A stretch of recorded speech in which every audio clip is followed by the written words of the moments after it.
కాబట్టి బైబిల్ ఏం చెప్తుందంటే, దీనులై నలిగిన హృదయం గలవారై నా మాట విని వణుకుచుండును, వాని యందు నేను దృష్టించుచున్నాను, లక్ష్య పెడుతున్నాను.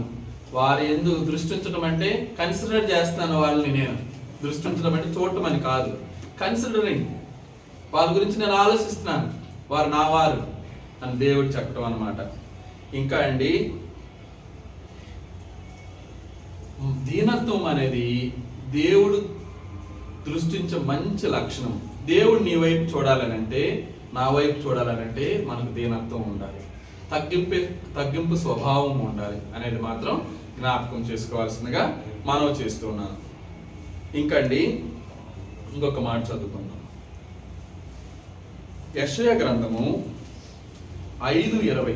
ఇది ఆపోజిట్ వర్డ్, దీనత్వం లేని వారు ఆలోచించే విధానం. యెషయా గ్రంథము 5వ అధ్యాయము 20వ వచనం.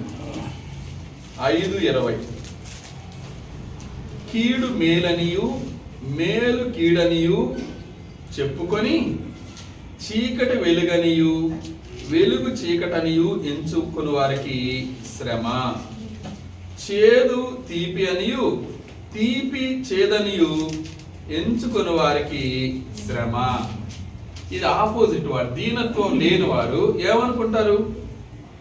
వాళ్ళేముంది, వీళ్ళేముంది, వాళ్ళకి డబ్బు ఉండొచ్చు, అది ఏదైనా ఉండొచ్చు, మనుషులకి గర్వంగా ఉండొచ్చు, ఎదుటి వాళ్ళు లెక్క పెట్టలేకపోవచ్చు మనం. కానీ మంచిని చెడు, చెడును మంచి, వెలుగును చీకటి, చీకటిని వెలుగు అనుకునే వారికి శ్రమ అన్నారు. మంచి అంటే దేవుడు అండి, దేవుడు వెలుగు. ఆయన కాకుండా నేడు అనేక మంది చూడండి ఎలాగున్నారు. ఇది ఒక మంచి ప్రక్రియ. ఆదివారం నందు సమాజముగా కూడుకొనటం మంచిది అని దేవుడు తెలియజేశాడు. సమాజంలో ఉన్న వాళ్ళందరూ అలాగే ఉన్నారు. చూడండి, రకరకాల పండుగలు చేసుకుంటున్నారు వీరందరూ.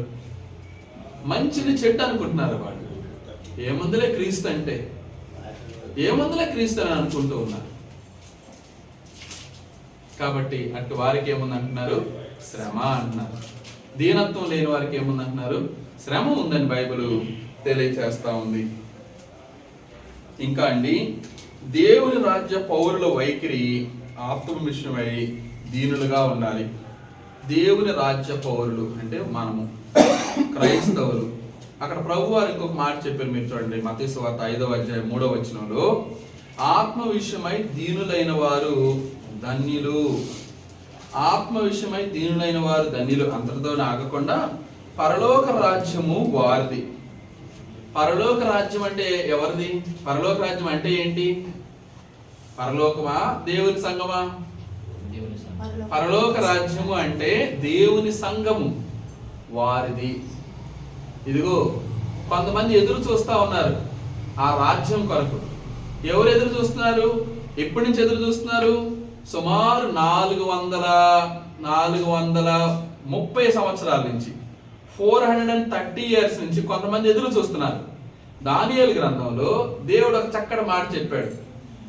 ఏ చేతి సహాయం లేని ఆరాయి వచ్చి ఆ ప్రతిమ యొక్క పాదముల మీద పడినప్పుడు ఆ ప్రతిమ తుత్తు నీలైపోయి దేవుడు ఒక రాజ్యాన్ని అప్పుడు స్థాపిస్తాడు అని సెలవిచ్చాడు కదండి. 4 రకాలైన రాజ్యాలు వస్తాయి. మనలో ప్రభు వచ్చి ఒక రాజ్యాన్ని స్థాపిస్తాడు. ఇందాక మనము ఎక్కడ కీర్తనలో కూడా చదివాం. ప్రభువుని యేసు స్థాపించే ఆ రాజ్యమునకు యుగ యుగమును నిలిచి ఉంటుందని. యుగ యుగమును నిలిచి ఉండే ఒక రాజ్యము. ఆ రాజ్యము వారిని పొందిన వారికి తప్ప మరి ఎవరికి చెందదు. బయట ఉన్న వాళ్ళకి లేదు ఆ రాజ్యంలో స్థానం. ఆ రాజ్యంలో స్థానం కావాలని అంటే ఇదిగో దీనత్వం కలిగి ఉండాలి. దీనులైన వారు ధన్యులు, పరలోక రాజ్యము వారిది. పరలోక రాజ్యం అంటే ఏం చెప్పాను ఇప్పుడు? సంఘము. సంఘంలో ఉండాలని అంటే, ఆయన స్థాపించిన సంఘంలో ఉండాలంటే, మానవులు స్థాపించింది కాదు. ప్రభువైన యేసు ఒకే ఒక సంఘాన్ని స్థాపించాడు.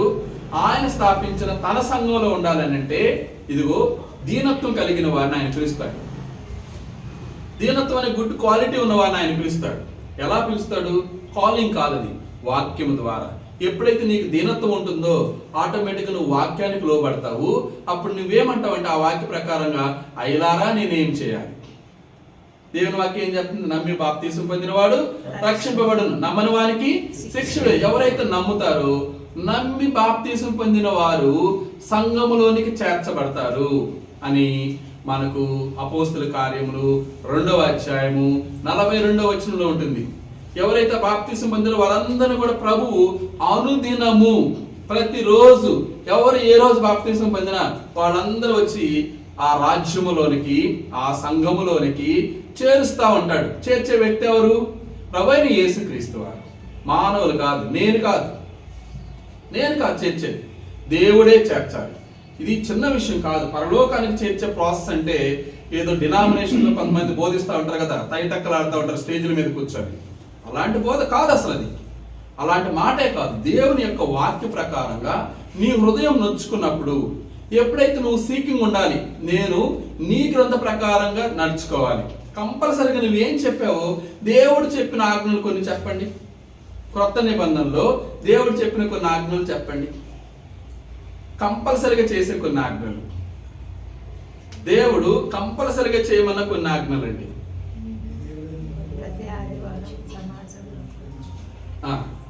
దేవుని ప్రేమించడం అంటే ఎక్కడ ప్రేమించాలి? జస్ట్ ప్రేమ చూపిస్తే చాలా? ఆ క్రొత్త నిబంధనలో కొన్ని ఆజ్ఞలు, ఖచ్చితంగా చేయాల్సిన ఆజ్ఞలు కొన్ని చెప్పండి.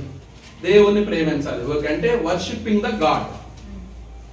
ప్రతి ఆదివారం సమాజముగా కూడుట మానకూడదు, అది రైట్, మంచిది. ఇంకొకటి చెప్పండి.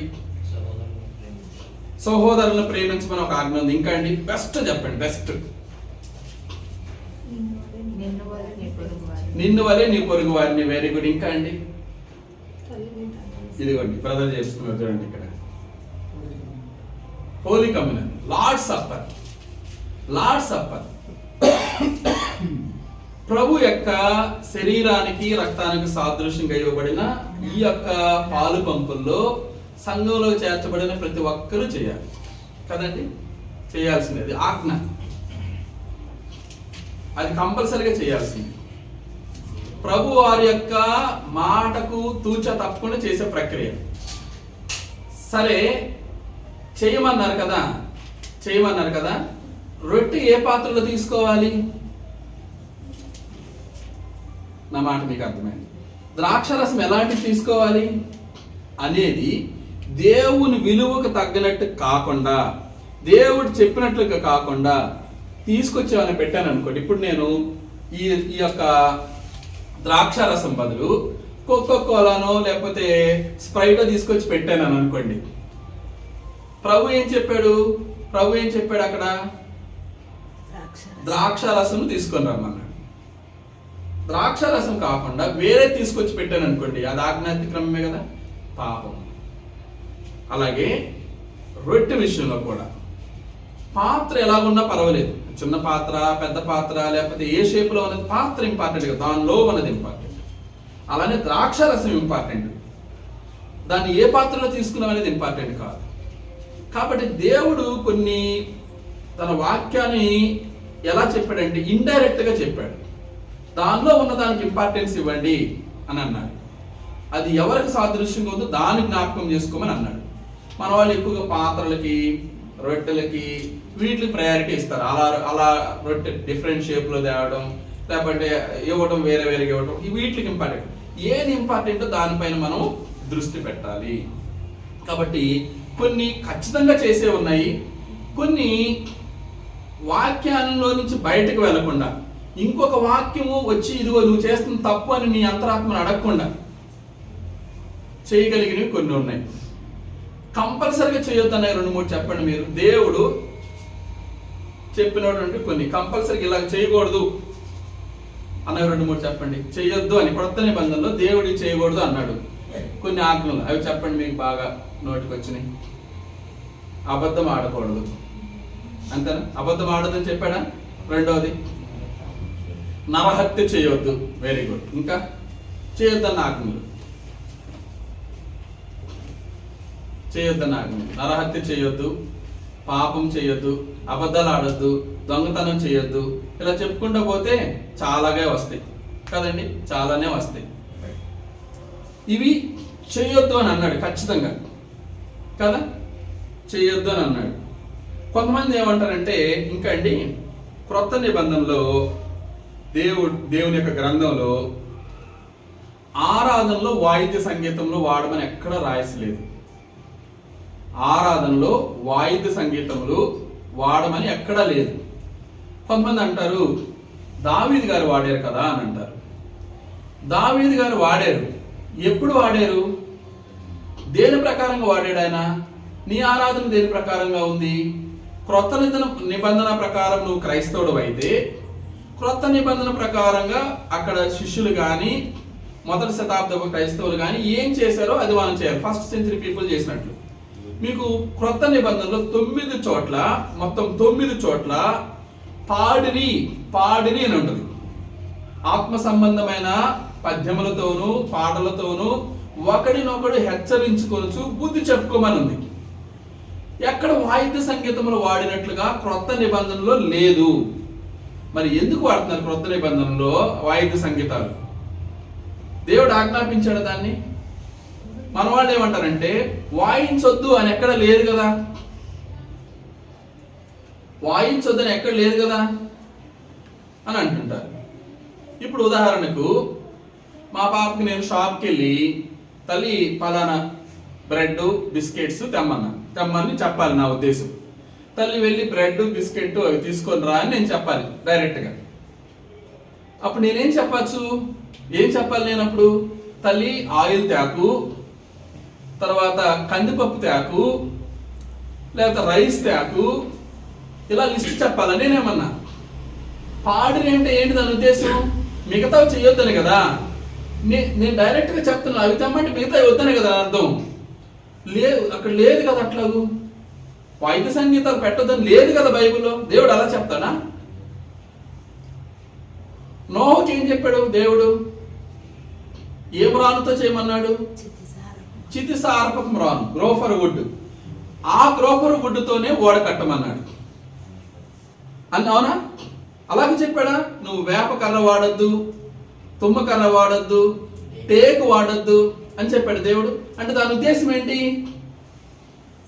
చితిసారపు మ్రానుతో కట్టమంటే దాంతోనే కట్టమని.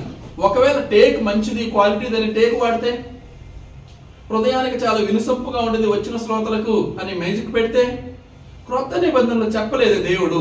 చెప్పినట్టు ఏ మనిషి కూడా, ఏ దైవజనుడు కూడా ఒక్క వచనం చూపించలేడు. ఒక్క వచనం క్రొత్త నిబంధనలో చూపించలేరు ఎవరు కూడా.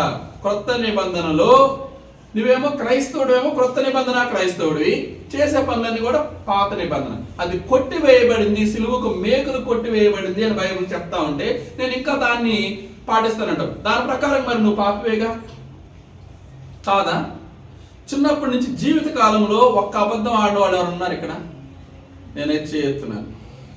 నా చిన్నప్పటి నుంచి నేను ఒక్క అబద్ధం కూడా ఆడలేదు అన్నవాళ్ళు చేతులు దించండి. నేను చిన్నప్పటి నుంచి ఒక్క అబద్ధం అని ఆడుంటాను అన్నవాళ్ళు చేతులు ఎత్తండి. ఆడినవారు, అబద్ధం ఆడినవారు చిన్నతనం నుండి ఇప్పటి వరకు నా జీవితంలో నేను ఒక్కసారి కూడా అబద్ధం ఆడలేదు అనుకునేవాళ్ళు ఉంటే దించవచ్చు. ఆడినానంటే ఎత్తాను. అందరూ ఎత్తారు, నేను కూడా ఎత్తాను. చూసారా? మరి దాని ప్రకారం మనం అందరం పాపులమే. అబద్ధం ఆడితే పాపమే. దొంగతనం చేయలేదు, నేను చిన్నప్పటి నుంచి ఒక చిన్న దొంగతనం కూడా చేయలేదు అన్నవాళ్ళు దొంగతనం చేశాను అన్నవాళ్ళు చేతులు ఎత్తండి. చిన్నతనం నుంచి నేను ఒక దొంగతనం అని చేశాను అందరూ ఎత్తున్నారు. రే చిన్నాడు నువ్వేం చేయలేదు అప్పుడు కూడా? ఒక్క దొంగతనం కూడా చేయలేదా? మరి చెయ్యెత్తాలి చేస్తే. ఓకే, మనం అందరం కూడా ఏదో ఒకటి చిన్నదో పెద్దదో చేసే ఉంటాం మన చిన్నతనం నుంచి. కాబట్టి దొంగతనము చేస్తే పాత నిబంధన ప్రకారం మన నరకానికి వెళ్లాల్సిందే. క్రొత్త నిబంధనలో మనకు క్షమాపణ దొరికింది. వాటన్నిటిని బట్టి, మన గతంలో చేసిన పాపాలన్నిటిని బట్టి కూడా పరిశుద్ధమైన క్రీస్తు రక్తం మన కడుగుట చేత మనం పరిశుద్ధపరచబడ్డాం. కాబట్టి క్రొత్త నిబంధన ప్రకారం మనం జీవించాల్సిన వారు. మనం క్రొత్త నిబంధనలో వాయిద్య సంగీతములు వాడినట్లు ఎవరైనా చూపిస్తే చాలా ఛాలెంజ్ చేస్తున్నాను నేను. క్రొత్త నిబంధనలో ఎవరైనా వాయిద్యములు వాడినట్లుగా ఒక్క లేఖనం కూడా చూపించలేరు. కాబట్టి ప్రియమైన వారులారా, మన జీవితాలు ఎలా ఉండాలంటే ప్రభు వాక్యానికి లోబడి ప్రభు రాజ్యంలోనికి మనం ఉండాలని అంటే, ఆయన ఇచ్చే ఆశీర్వాదాలు పొందాలని అంటే మనకు ఉండవలసిన క్యారెక్టరిస్టిక్స్ ఏంటంటే దీనత్వము. అబ్రహాం గారు చాలా దీనత్వాన్ని ప్రదర్శించాడు బైబిల్ కదా. అబ్రహాం దీనత్వాన్ని ప్రదర్శించలేదా? ఆయన దగ్గరకు 3 మనుషులు వచ్చాడు. ఒకానొక సమయంలో 3 మనుషులు వస్తే ఆయన ఏజ్ ఎంత అండి అప్పుడు? సుమారుగా మనకి ఎగ్జాక్ట్గా వద్దులేండి, సుమారుగా ఎంత ఉండొచ్చు అప్పుడు?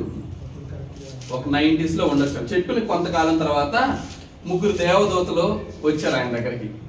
ఆ దూరం నుంచి చూశాడు వాళ్ళని, పరిగెత్తుకుంటూ పోయాడు. అంత పెద్ద వయసులో వారికి ఆతిథ్యం చేసే విషయం మీరు చూడండి. పరిగెత్తుకుంటూ వెళ్ళి వారికి అన్ని సిద్ధపరిచి వాళ్ళు తింటుంటే దూరం నుంచొని కొంచెం గమనించండి ఒకసారి. 18:7 ఆదికాండం 18:7. మొదట్లో కొంచెం ఉంది చూడండి. మొదటిలో, మరియు మమ్రే దగ్గర ఉన్న సింధూరు వనములో అబ్రహాము ఎండవేళ గుడారపు ద్వారం ముందు కూర్చుని ఉన్నప్పుడు యెహోవా అతనికి కనబడెను. అతను కనులెత్తి చూచినప్పుడు 3 మనుషులు అతని ఎదురు నిలవబడి ఉండిరి. అతను వారిని చూచి గుడారపు వాకిటి నుండి వారిని ఎదుర్కొనుటకు పరిగెత్తి నేల మటుకు వంగి, ప్రభువా, నీ కటాక్షం నా మీద ఉన్న ఎడల ఇప్పుడు నీ దాసుని దాటిపోవద్దు అని చెప్పుకుంటూ వెళ్ళి 7వ వచనంలో చూడండి. మరియు అబ్రహాము పశువుల మందకు పరిగెత్తి ఒక మంచి లేత దూడను తెచ్చి ఒక పనివానికి అప్పగించెను. వాడు దాన్ని త్వరగా సిద్ధపరచెను. తర్వాత అతడు వెన్న పాలను తాను సిద్ధం చేయించిన దూడను తెచ్చి వారి ఎదుట పెట్టి వారు భోజనం చేయించుండగా వారి యొద్ద ఆ చెట్టు కింద నిలుచుండేను. సామాన్యుడు అబ్రహాం ఏమన్నా? ఎంతమంది పనులు ఉంటారు ఆయన దగ్గర ఏమండి? ఆయన కుర్చీలో కూర్చొని ఆ పనివారికి చెప్తే సిద్ధపరచరా? సుమారు ఆయన దగ్గర నాకు తెలిసి ఒక 500 మంది ఉంటారు. 350 బైబిల్లో లిఖింపబడిన వారు, తర్వాత ఇంకా ఆ పనివారిని వారని వీరని సుమారు 350 400 మంది ఎంతమంది ఉన్నారు అనుకుందాం. 450 మంది ఎవరో అక్కడ వెళ్ళి సిద్ధపరచరా? ఈయనే పరిగెత్తుకుంటా వెళ్ళి వారు తింటుంటే పక్కన నుంచోవటం అనేది అది దీనత్వం కాదా? తాము తగ్గించుకోవటం కాదా? గర్వం లేకుండా ఉండటం కాదా? దేవుని హెచ్చించడం కాదా? ఎదుటి వ్యక్తి ఎంతటి వాడో తెలుసుకోవటం కాదా? మన దగ్గరకు వచ్చిన వ్యక్తి, నా దగ్గరకు వచ్చిన వ్యక్తి ఎంతటి వాడో తెలిసినప్పుడు మనం తగ్గించుకొని సాగిల పడతాం. ఆయన కూడా నేల మట్టుకు వంగాడు. మనం కూడా మన దేవుని విషయంలో ఆ విధంగా ఉండాలి. అబ్రహాం లాగా ఆశీర్వదించమని కోరుకుంటాం మనం, తప్పలేదు. కానీ అబ్రహాం ఏం చేశాడు? నేల మటుకు సాగిల పడ్డాడు దేవుని దగ్గర. మనం అలా ఉండాలి కదా. అలా ఉన్నప్పుడే కదా మన ఆశీర్వాదం వచ్చేది. దీనత్వం కలిగి ఉండాలి కదా మనం కూడా అబ్రహాం లాగా. అందుకని ఆయన ఏమన్నారు? 3 చోట్ల ఆయన, నాకు తెలిసి 3 చోట్ల, అందుకంటే ఎక్కువ చోట్లే నా స్నేహితుడు అన్నాడు దేవుడు. అబ్రహాంను నా స్నేహితుడు అని అన్నాడు.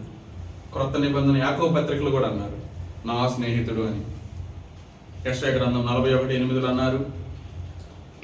తర్వాత 2వ దినవృత్తాంతం 27 అన్నారు. క్రొత్త నిబంధనలో యాకోబు 2:23 కూడా ఆయన్ను నా స్నేహితుడు, దేవుని స్నేహితుడని అతనికి పేరు కలిగాను. దేవుని స్నేహితుడు అన్న ఊరికి రాలేదు పేరు. దేవత్వం అనే క్యారెక్టరిస్టిక్స్ ఆయనకు ఉంది కాబట్టి అబ్రహాం తాను తగ్గించుకొని దేవునితో మాట్లాడటం మనం అనేక సందర్భాల్లో చూడొచ్చు. అలాగేనండి యాకోబు కూడా, యాకోబు ఇస్సాకు కుమారుడు. అబ్రహాము, ఇస్సాకు, యాకోబు కూడా ఒక మాట అంటాడండి, నీవు ఇవన్నీ ఇస్తున్నావే, అవన్నీ పొందడానికి నీ కృపను పొందడానికి లేదు, నీవు ఇచ్చేదాన్ని పొందడానికి అంత అర్హుడు కాదు. నేను చాలా చాలా తక్కువ వాడిని, నేను చాలా తక్కువ వాడిని. నువ్వు ఇన్ని చేస్తున్నవే, ఆ పొందడానికి నేను అర్హుడిని కాదు. దేవుడు మన జీవితాలు చేసడానికి కూడా మనం ఆ విధంగా ఉండాలి. మనం దేవుడు ఎంతటి వారో తెలిసినప్పుడు మనం అర్హులమో కాదో తెలుస్తుంది మనకి. అది పొందడానికి అర్హులమో కాదో తెలుస్తుంది. ఆ రక్షణ భాగ్యం మనకు అనుగ్రహించాడే, తన సంఘంలో నిలవబెట్టాడే నేడు. అది పొందడానికి మనం అర్హులమో కాదో ఎప్పుడు తెలుస్తుంది అంటే మనకి దేవుడు ఎంతటి వాడో తెలిసినప్పుడు మనకు అనిపిస్తుంది, అబ్బా నేను సేవిస్తున్న దేవుడు ఇంతటి వాడా, నాకు ఏమి లేకపోయినా నేను ఏమున్నది ఏం చెప్పునాని అంతా ఆయనే చేస్తున్నాడు మనకని అనిపిస్తుంది. ఒక్కసారి ఆ వచనం చదవండి. యాకోబు పత్రిక ఆదికాండము 32:10. యాకోబు ఈ విధంగా మాట్లాడుతున్నాడు 32:10. నీవు నీ సేవకునికి చేసిన సమస్తమైన ఉపకారములను సమస్త సత్యమునకు అపాత్రుడను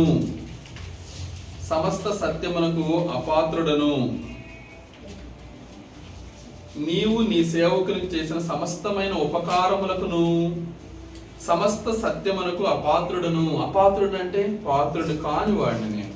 నీ సేవకి నువ్వు చేసేవే వీటన్నిటికీ నేను పాత్రుడు కాదు, పొందనర్హుడిని కాదు అని యాకోబు తెలియజేస్తా ఉన్నాడు. దావీదు ఇందాక మనకి సోదరుడు చదివి వినిపించారు. దావీదు ఏమంటున్నాడంటే 1వ దినవృత్తాంతములు 29వ అధ్యాయము ఈ వచ్చిన బాగా చదవండి. పారాగ్రాఫ్ ఎంతగా పొగుడుతున్నాడో చూడండి దావీదు దేవుణ్ణి. 1వ దినవృత్తాంతం 29వ అధ్యాయం. దయచేసి అందరూ గమనించండి ఈ యొక్క పారాగ్రాఫ్ని. 29వ అధ్యాయము 10 నుండి 15 వచనాల్లో దయచేసి గుర్తుపెట్టుకోండి. మనం కూడా చేయాల్సిన విధంగా. రాజైన దావీదు కూడాను బహుగా సంతోషపడి సమాజము పూర్ణముగా ఉండగా, అంటే చాలా మంది ఉండగా, ఎక్కువ మంది, చాలా మంది పూర్ణముగా ఉండగా యెహోవాకు ఇట్లు స్తోత్రములు చెల్లించెను. మాకు తండ్రిగానున్న ఇశ్రాయేలీయుల దేవా యెహోవా, నిరంతరము నీవు స్తోత్రార్హుడవు. యెహోవా, భూమి ఆకాశములు యందుండు సమస్తమును నీ వశము. భూమి ఆకాశములు యందుండు సమస్తమును నీ వశములు. ఎవరైనా రాజు ఎన్ని యుద్ధాలు చేశాడు? చాలానే చేశాడు. అనేక రాజ్యాలు విజయం పొందాడు. దాని వెనకుంది ఎవరో తెలుసుకున్నాడు.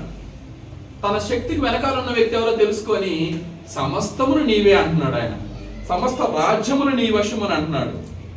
మహాత్యమును, పరాక్రమును, ప్రభావమును, తేజస్సును, ఘనతయు నీకే చెందుతున్నవి.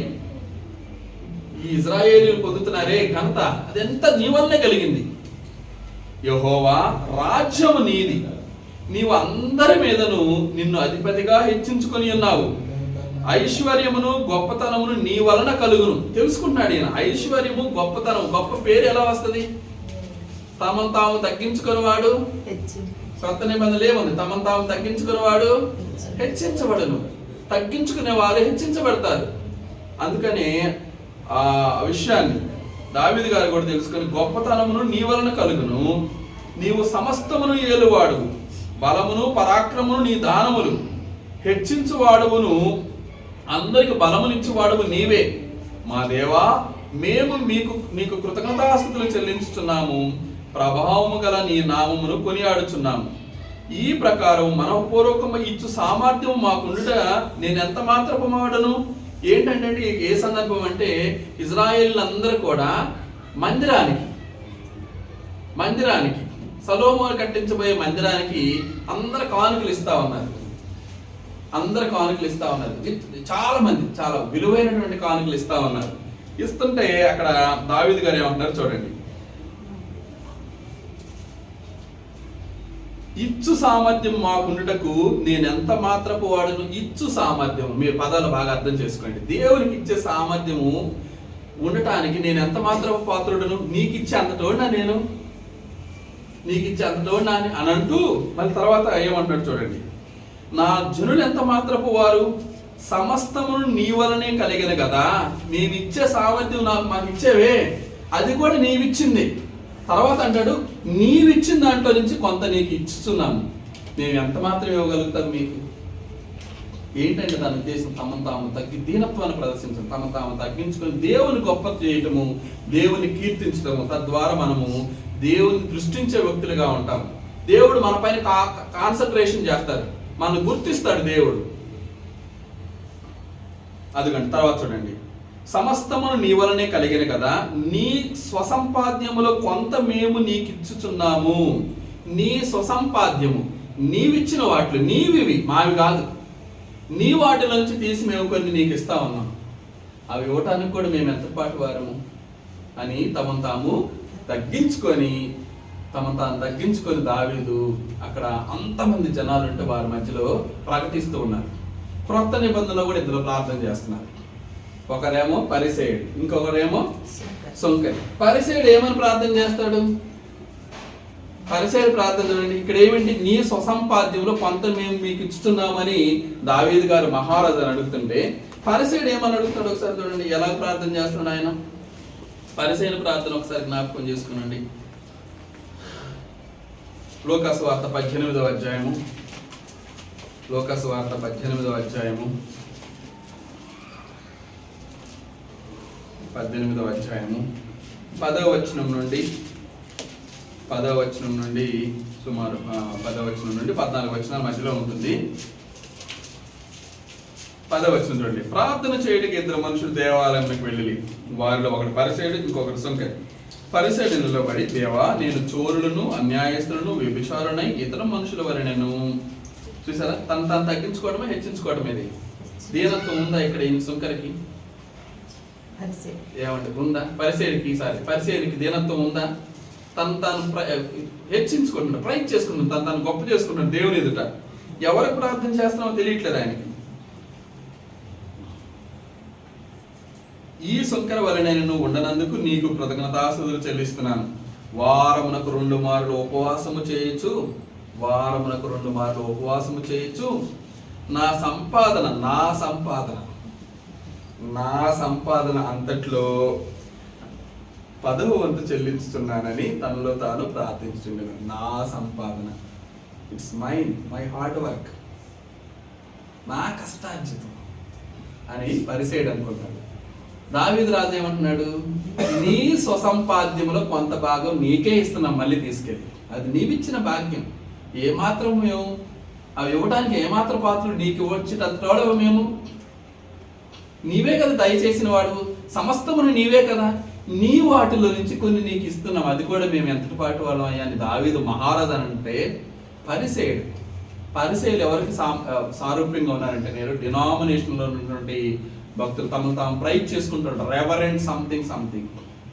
అపోస్తలుడు రెవరెండ్ డాట్ 1కి 3-4 పేర్లు. పరిసయ్యులకి ఏమాత్రం తక్కువ కాదు, బైబిల్లో ఉన్న దానికంటే కొంచెం ఎక్కువే ఉన్నారు. ఖచ్చితంగా నరకంలోకి వెళ్ళే వారిలో ప్రథములు వీళ్ళే ఉంటారు. తమను తాము హెచ్చించుకునేవారు, తమ పేరు ముందర ఆ పేర్లు ఈ పేర్లు యాడ్ చేసుకుంటున్నారు. చూడండి, అపోస్తలులని, రెవరెండ్లని, బిషప్ అని, ఇంకేమంటే పదాలు, డాక్టరేట్ అది చదువుకుంటూ వచ్చాయి, బిషప్, ఇంకా పెద్ద పదాలు, బిషప్, రెవరెండ్లు, ఇవి చాలా యాడ్ చేసుకుంటారు. వారు ప్రైజ్ చేసుకోవడం. అదంతా కూడా ప్రభు ముందు అందరూ ఒకటేనా? నేను మీరు ఒకటేనా? కాదా? ప్రభు ముందర మనం అందరం విశ్వాసులమే కదా.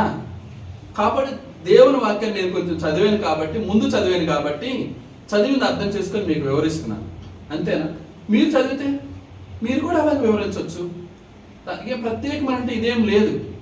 దేవుని వాక్య ప్రకారంగా జీవిస్తూ, దేవుని వాక్యాన్ని తమ హృదయాలు భద్రపరచుకొని దాని ప్రకారంగా జీవిస్తూ, తమను తాము కట్టడి చేసుకుంటూ, విలువైనటువంటి దేవుని వాక్య ప్రకారంగా మన జీవితాల్లో దాన్ని మనం అమలుపరుస్తున్న ఏ వ్యక్తి అయినా బోధించవచ్చు. పోప్ అని తెలుసా మీకు? పోప్ ఆత్మకు అంటే పోప్ ఎవరో తెలుసా? క్యాథలిక్ చర్చిలకి అధికారి. అన్ని ప్రపంచంలో ఉన్న క్యాథలిక్ చర్చిలు మొత్తానిపైన అధికారి ఆయన. వాళ్ళ భాషలో ఏమంటే భూమి మీద దేవుడు. పోప్ అంటే తెలుగు అర్థం ఏంటంటే భూమి మీద దేవుడు అని భావిస్తూ ఉంటారు. ఆయన ఆత్మకు మన ఆత్మకు దేవుడు ఏమైనా వ్యత్యాసం చూపిస్తాడా? పోప్, నువ్వు తెల్ల వస్త్రాలు వేసుకున్నావు, ఈ భూ ప్రపంచాన్ని అంతా పరిపాలిస్తున్నావు, కాబట్టి పరలోకంలో నీకు ప్రత్యేక గది ఉంది. అట్లా ఏమైనా ఏర్పాటు ఏమైనా ఉందండి? లేదు అసలు. ఇదిగోండి, ఇలా చేసే వారందరూ కూడా తాము హెచ్చించుకుంటారు. చూడండి, వారందరూ కూడా పరిశీలనకి ఏమాత్రం తక్కువైన వారు కానే కాదు. దీనత్వాన్ని ప్రదర్శించాలి. ప్రభువారు కూడా సాక్షాత్ దేవుని కుమారుడు అయి ఉండి దీనత్వాన్ని ప్రదర్శించాడు. ఆయన అనుకుంటే అనేకం జరిగిపోతుంది. ఆయన అనుకుంటే దేవదూతలు వచ్చి ఆ సిలువను మోసుకొని వెళ్ళొచ్చు ఆయన బదులు. ఆ కలువరి గిరి పైన ఆయనే మోయాల్సిన పని ఏముంది? కొరడాలతో కొట్టించుకోవాల్సిన పని ఏముంది? ముళ్ళ కిరీటం పెట్టించుకోవాల్సిన పని ఏముంది? పక్కలో బళ్ళని పొడిపించుకోవాల్సిన పని ఏముంది? దేవుడు కదా ఆయన, దేవుని కుమారుడు కదా. ఒక్క మాట సెలవిస్తే పరలోకం నుండి దేవదూతలు వచ్చి ఆయనకి ఎంతో పరిచయం చేయొచ్చు. కానీ ఆయన దీనత్వాన్ని ప్రదర్శించింది నీ పాపాలు నా పాపాలు కడిగివేయటానికి, తుడిచివేయటానికి, ఆయనలాగా ఉండటానికి, క్రీస్తులోనికి మార్పు చెందడానికి, మనం ఒకరిని ఎడలో ఒకరు ప్రేమ కలిగి ఉండటానికి, మనం ఒకరినొకరు హెచ్చించుకోవడానికి, ప్రైజ్ చేసుకోవడానికి, ఇది సహోదర ప్రేమ కలిగి ఒకరిలో ఉన్న గొప్ప లక్షణాలను మనము వారిని గొప్ప చేయడానికి, ఆ మంచి మనసు కలిగి ఉండటానికి ప్రభువారు మాదిరికరంగా ఉన్నారు. దీనత్వాన్ని ప్రదర్శించారు. ఆయన చేయలేక కాదు, ఇవ్వలేక కాదు కదండి. పరిసయ్యుని యొక్క ప్రార్థన నా సంపాదనలో, కానీ తను తాను తగ్గించుకునేవాడు హెచ్చించబడినని బైబిల్లో సుంకర్ తను తాను తగ్గించుకున్నాడు కాబట్టి ఈయన గొప్పవాడు, ఈయన ప్రార్థన వింటాడని దేవుడు చదివిచ్చున్నాడు. తర్వాత అండి పౌలు కూడా ఒకానొక సందర్భంలో అంటాడు, దేవుడిచ్చిన రక్షణ భాగ్యాన్ని బట్టి అంతకు ముందు నేను ప్రధాన పాపిని నేను, మీ అందరికంటే నేనే ప్రథముడు నా పాపాలలో. పాపిని ఒప్పుకున్నాడండి. అంతటి పౌలు అనేక సంఘాలు, క్రీస్తు సంఘాలు ఆయన స్థాపించిన వ్యక్తి. ఒక్క మాట అడుగుతాను నేను, పెంతుకొస్తున్నాడు 3000 మంది బాప్టిజం తీసుకున్నారు కదా, వాళ్ళు వెరీ నెక్స్ట్ సండే ఎక్కడికి వర్షిప్కి వెళ్ళి ఉంటారు ఆలోచించండి. అపోస్తుల కార్యంలో 2వ అధ్యాయంలో పేతురు లేచి బోధించిన తర్వాత 3000 మంది బాప్తిసం పొందినారు అని బైబిల్ బోధించారు. వారు రొట్టె విరుచుట యందును సహవాసమందును ఎడతెగకుండ్రి అని అన్నారు.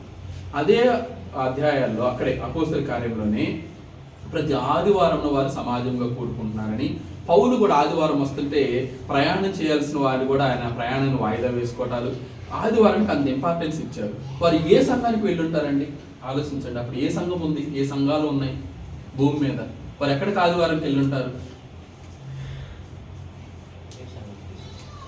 ఆలోచించండి. మీరు ఎదురు చూస్తున్న ఆ యేసే క్రీస్తు అని, ఆ నామానికి అంత ఇంపార్టెన్స్ ఇచ్చారు, క్రీస్తుకి అంత ఇంపార్టెన్స్ ఇచ్చారు. యేసే క్రీస్తుని ఒప్పుకున్న వాళ్ళందరికీ కూడా రక్షణ వచ్చింది. వారందరూ కూడా క్రీస్తుకు సంబంధించిన సంఘంలోనికి చేర్చబడ్డారు.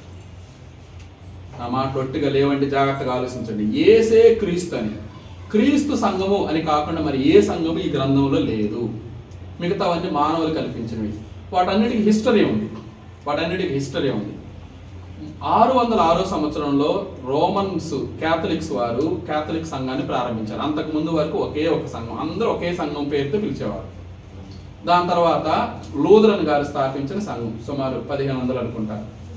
1700 సంవత్సరంలో బ్యాప్టిస్ట్ ఆయన జాన్ పేరుగా ఉంది, ఆయన స్థాపించాడు 1700 సంవత్సరంలో. అలాగలాగు 19వ శతాబ్దంలో పెంతుకోస్తు పండుగ లేదా పెంతుకోస్తు సంఘం అనేది స్థాపించబడింది. ఇవన్నీ కూడా మానవులు స్థాపించిన సంఘాలు. బైబిల్లో క్లియర్గా దేవుడు తెలియజేశాడు. ఆ రాజుల కాలంలో అంటే టైం చెప్పాడు. ఏ రాజులు ఉంటారు? రోమన్స్ పరిపాలిస్తున్నప్పుడు దేవుడు ఒక రాజ్యాన్ని స్థాపిస్తాడు. 19వ శతాబ్దంలో సంఘాన్ని స్థాపించినప్పుడు రోమన్స్ ఉన్నారా? బైబిల్ ప్రకారంగా టైం కరెక్ట్ అది కాదు. ఎవరు స్థాపించాలి? స్థాపించే వ్యక్తి ఎవరు? ప్రభువు స్థాపించాలి. ఆయన శిలువ రక్తం ద్వారా స్థాపించాలి. మరి ఇక్కడ స్థాపించే వ్యక్తి శిలువలో అలా జరిగిందా? స్థాపించే వ్యక్తి వేరు, స్థాపించే స్థలము వేరు. ఉదాహరణకు బాప్టిస్ట్ సంఘం అయితే ఐర్లాండ్లోనే ఎక్కడో స్థాపించబడి, నాకు సరిగ్గా గుర్తులేదు. పెంతెకోస్తు చర్చ్ అయితే అమెరికాలో స్థాపించబడింది. ఎక్కడ స్థాపిస్తానని చెప్పాడు దేవుడు? యెరూషలేములోనే. మిమ్మల్ని అందరూ అక్కడే ఉండమన్నాడు. ఎక్కడికి వెళ్ళొద్దు, మీరు అందరూ అక్కడే ఉండండి, వేచి చూడండి, ప్రార్థన చేస్తా ఉండండి, పరిశుద్ధాత్మను వరం వస్తుంది, అప్పుడు మీకు సంఘం స్థాపింపబడుతుంది. 33 AD. సంవత్సరం తప్పు, స్థాపింపబడినవి ప్రాంతం తప్పు, స్థాపించిన వ్యక్తి తప్పు. ఈ 3 తప్పులతో అనేక సంఘాలు ఉన్నాయి. గమనించండి, మన ఆత్మలకు విలువ లేదు. వాటిలోకి వెళితే చల్లని నోటు వంటివి అవి. దేవుడు స్థాపించలేదు వాటిని. స్థాపింపబడిన సంవత్సరం తప్పు, బైబిల్ ప్రకారంగా లేదు. ప్రాంతం కూడా తప్పే. ఎక్కడ స్థాపిస్తానన్నాడో అక్కడి నుంచి స్థాపించకుండా వేరే దేశాల్లో స్థాపింపబడిన సంఘాలన్నీ కూడా బైబిల్ ప్రకారంగా లేనట్టే, దేవుని ఆజ్ఞ లేనట్టే, వాక్య ప్రకారంగా లేనట్టే. వీటన్నిటి పట్ల మనం జాగ్రత్త వహించవలసిన వారమై ఉన్నాం. జాగ్రత్త పడండి. మీ రక్షణ భాగ్యం, మీరు తీసుకున్న బాప్తిసము చెల్లుబాటు అవుతుందో లేదో ఈ గ్రంథం ప్రకారం పరిశీలించండి. నేను తీసుకున్న బాప్తిసం కరెక్టేనా? ఎవరు నన్ను చేర్చారు సంఘంలోనికి? ప్రభు చేర్చాడా లేకపోతే ఒక వ్యక్తి చేర్చాడా? ఎక్కడికి చేర్చాడు నన్ను? ఎప్పుడు చేర్చాడు? ఏ విధంగా చేర్చాడు? ఇవన్నీ ఆలోచించాలి. అప్పుడు మన బాప్తిసం చెల్లుతుందో లేదో మనకు అర్థమవుతుంది. చెల్లకపోతే మాత్రం నరకానికి వెళ్తాం. చెల్లే బాప్తిసం ఉందా లేదా ఈ గ్రంథం ద్వారా మనం పరిశీలించుకోవాల్సిన వారమై ఉన్నాం. ఎందుకు చెప్తున్నానంటే, దీనత్వం అనే గొప్ప లక్ష్యం క్రీస్తు నుండి మనకు వారసత్వంగా వస్తుంది. దాన్ని పొందుకుంటేనే పరలోక రాజ్యానికి మనం వెళ్ళగలుగుతాం. లేదంటే ఆ రాజ్యం వాళ్ళకి లేదు. ఆత్మ విషయమై దీనులైన వారు ధన్యులు, వారు పరలోక రాజ్యము వారిది. ఆ దీనత్వం లేకపోతే అందులో పాల్పంపులు లేవు అనే విషయాన్ని మనం తెలుసుకోవాలి. పౌలు కూడా నేను ప్రధాన పాపిని అని చెప్పాడు కదండి. తర్వాత అనేక సందర్భాల్లో ఈ యొక్క దీనత్వం మనం కలిగి ఉండాలి. దీన మనసు అనే వస్త్రం ధరించుకోవాలనే మాట 1 పేతురు 5:5 చూస్తాం. తర్వాత అండి, క్రీస్తు యేసు కలిగిన ఈ మనసును కలిగి ఉండి. క్రీస్తు యేసు కలిగిన ఈ మనసును మనం కూడా ఫిలిప్పి 2:5-11 కాబట్టి దేవుని రాజ్యం ఎవరిదంటే దీనత్వము అనే లక్షణం కలిగి ఉన్న వారికి మాత్రమే దేవుని పరిపాలనలో ఉన్నవారని అర్థం. దీనత్వం అనే లక్షణం లేకపోతే దేవుని పరిపాలనలో మనం లేవని అర్థం. కాబట్టి ఈ క్రొత్త సంవత్సరంలో, నూతన సంవత్సరం 2024లో దీనత్వము అనే ఈ యొక్క గొప్ప లక్షణాలని మనం కలిగి ఉందాం. దేవుడు మన పైన దృష్టి ఉంచుతాడు. దీనత్వం అంటే ఏం చెప్పానంటే తాము తగ్గించుకొని గర్వము లేకుండా మనం దేవుని ఎదుటను ప్రజల ఎదుటను ఆయన యొక్క బిడ్డలుగా మనం జీవిస్తున్నట్లయితే దేవుడు మన ఎడల తన కృపను చూపిస్తాడు. ఆయన ఇచ్చే ఆశీర్వాదాలు మనము పొందనర్హులము. కాబట్టి విన్న మీ అందరికి కూడా నా హృదయపూర్వక వందనాలు.